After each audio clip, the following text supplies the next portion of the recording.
കൊച്ചി റീനൈ മെഡിസിറ്റിയിൽ ചികിത്സയിലുള്ള ഉമാ തോമസ് എംഎൽഎയുടെ ആരോഗ്യസ്ഥിതി നിലയിൽ ആശങ്കാജനകമല്ലെന്ന് ഡോക്ടർമാരുടെ വിദഗ്ധ സംഘത്തിന്റെ റിപ്പോർട്ട്. എംഎൽഎയുടെ ആരോഗ്യസ്ഥിതി വിലയിരുത്തിയ ശേഷം Kottayam medical college superintendent doctor T K. ജയകുമാറിന്റെ നേതൃത്വത്തിലുള്ള സംഘമാണ് തിങ്കളാഴ്ച പുലർച്ചെ 1:45 മെഡിക്കൽ റിപ്പോർട്ട് പുറത്തിറക്കിയത്. നിലവിലുള്ള ചികിത്സ തൃപ്തികരമല്ലെന്നും സംഘം വിലയിരുത്തി. തുടർ ചികിത്സകളും നിർദ്ദേശിച്ചിട്ടുണ്ട്. രാത്രി 11 മണിയോടെയാണ് ഡോക്ടർ ജയകുമാറിന്റെ നേതൃത്വത്തിലുള്ള സംഘം ആശുപത്രിയിലെത്തിയത്. 2 മണിക്കൂറോളം അവർ എംഎൽഎയുടെ ആരോഗ്യസ്ഥിതി പരിശോധിച്ചു. മെഡിക്കൽ റിപ്പോർട്ടുകൾ വിലയിരുത്തിയ ശേഷം റീനയിലെ ഡോക്ടർമാരുടെ സംഘവുമായി ചർച്ച നടത്തുകയും ചെയ്തു.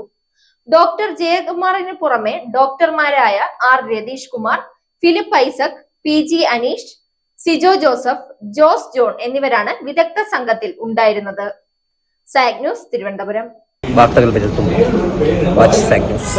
നേരിന്റെ വാർത്തകൾ നിങ്ങളുടെ വിരൽത്തുമ്പിൽ എത്താനായി സാഗ് ന്യൂസ് ചാനൽ സബ്സ്ക്രൈബ് ചെയ്തും ഷെയർ ചെയ്തും ഒരു ശരിയായ മാധ്യമ നിലപാടിന് നിൽക്കാൻ ഞങ്ങൾ നിങ്ങളെ ക്ഷണിക്കുന്നു.